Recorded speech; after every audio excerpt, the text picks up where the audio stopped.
All right, so today's discussion, for-profit schools. This topic, I've done a lot of mentoring for high school students, first generation college students, and the topic of where to go to school has been a very touchy one.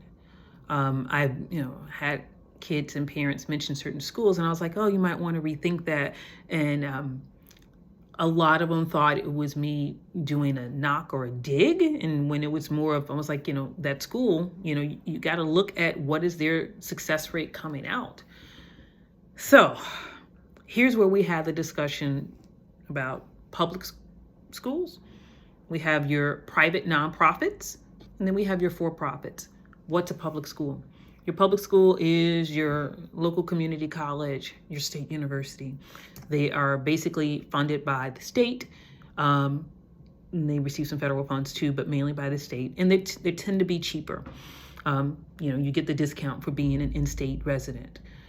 Then you have your private nonprofits. And so it's important that when we say private, that you understand there's a difference with private nonprofits, because most of the schools like Northwestern, I'm from Chicago, that's why I'm using Northwestern, or NYU, or your Harvards and Yales, they're private nonprofits. They're tax exempt.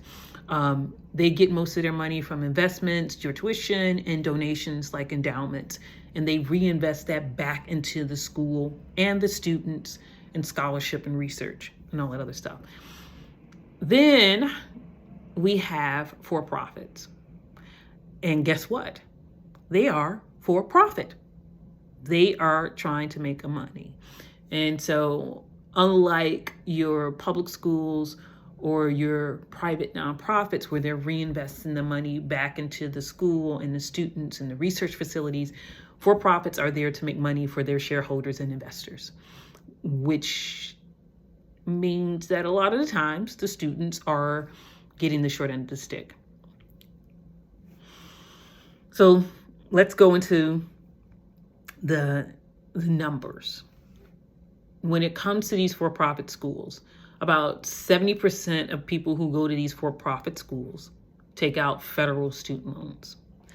50% of all student loan defaults are from students that went to for-profit schools.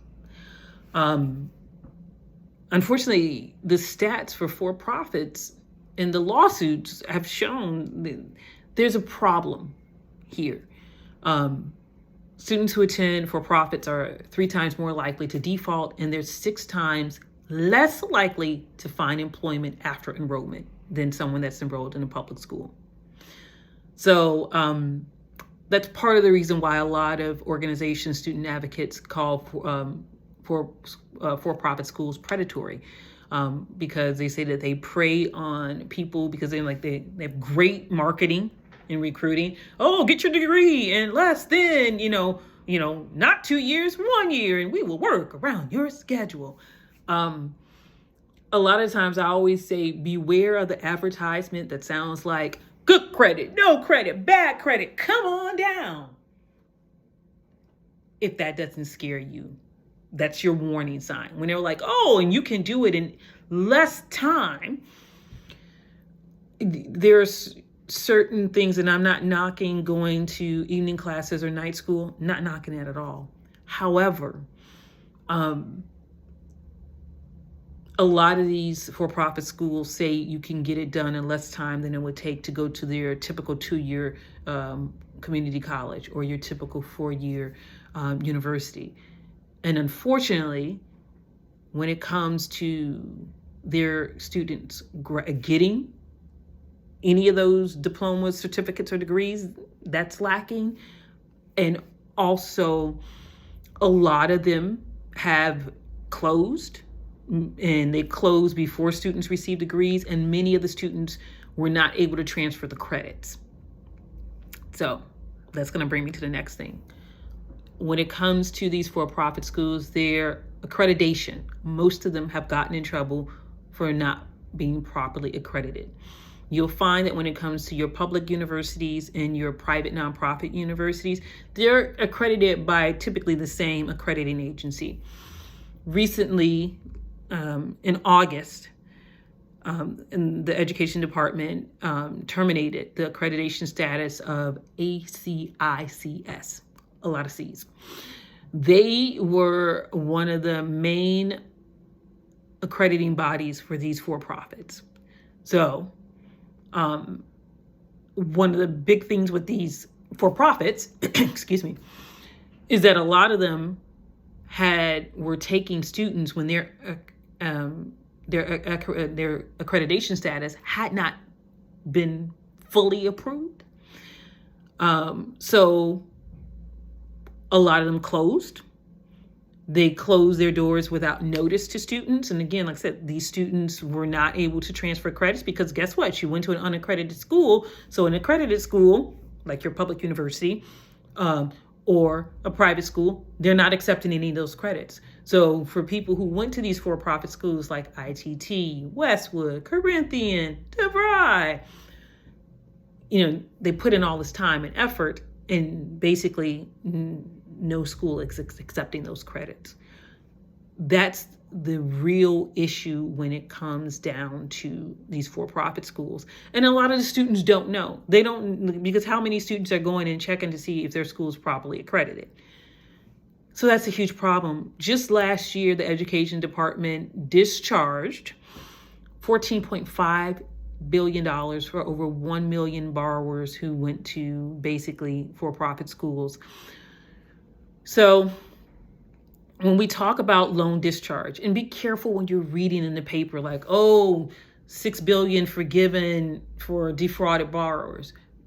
There's most of the time that is referring to students who have gone to these for-profit schools and they have filed for loan discharge under the closed school thing. So if your school, I'll have links in the article, if your school closes while you're enrolled, and you can get loan discharge for your federal student loans.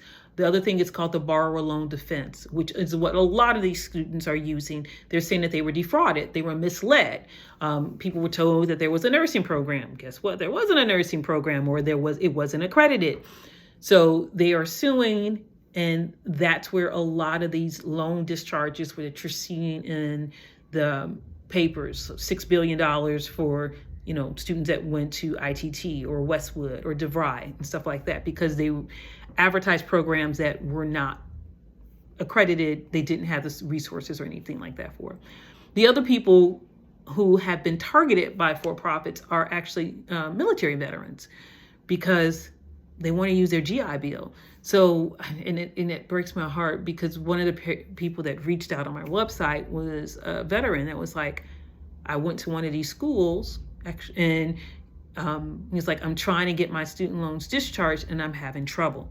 That's one of the main reasons why I'm doing this video, because several people like that reached out and they were like, what do I do? And I'm like, gosh, my heart aches for people, because I'm like, you're trying to better yourself.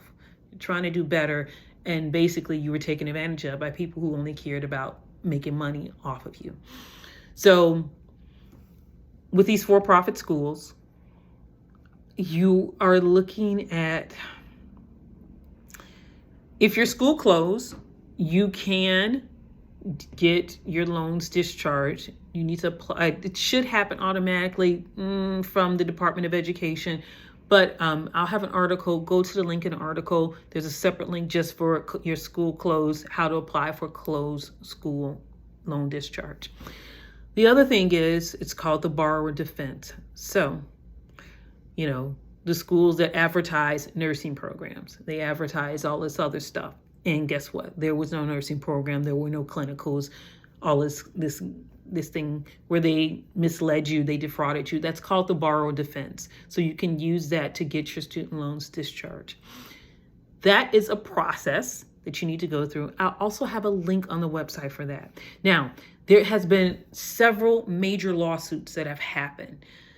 One is the Sweet versus Cardona.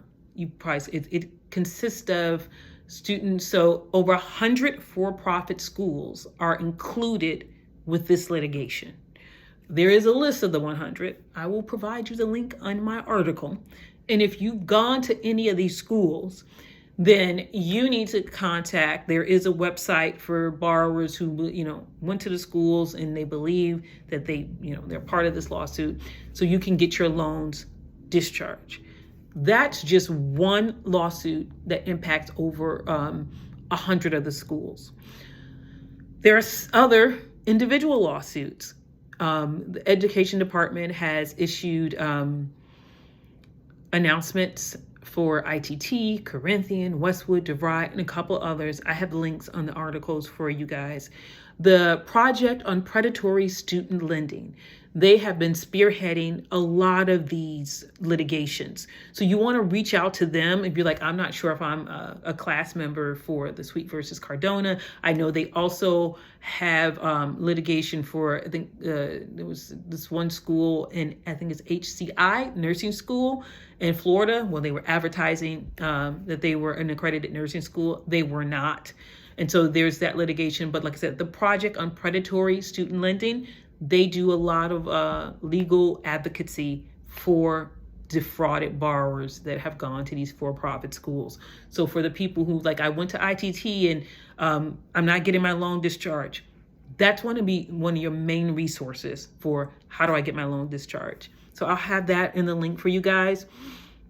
Other resources, you want to look at the National Consumer Law Center. There'll be a link in the website. The Debt Collective, the Student Borrower Protection Center. They also do webinars and stuff on how to file for your different loan forgiveness or discharge, and also the Student Debt Crisis Center. I will have links for those in the article that will be accompanying this. So for people who are like, I went to ITT, I went to Westwood, and I haven't seen my loans discharged, this one is for you. Go there, go to the links, particularly to the Project on Predatory Student Lending, and they have like FAQs. Click this link to find out, what to do. That's where you want to go. Use those resources. And the Project on Predatory Student Lending is also connected with other organizations. There are tons of resources out there for you. Reach out to them. If they can help you, they will point you in the right direction. So I know this is kind of heavy, particularly for people who have gone to these schools and, you didn't get your degree. You can't transfer any of those credits, and, you're still dealing with this charge and all this other stuff. Do not fret.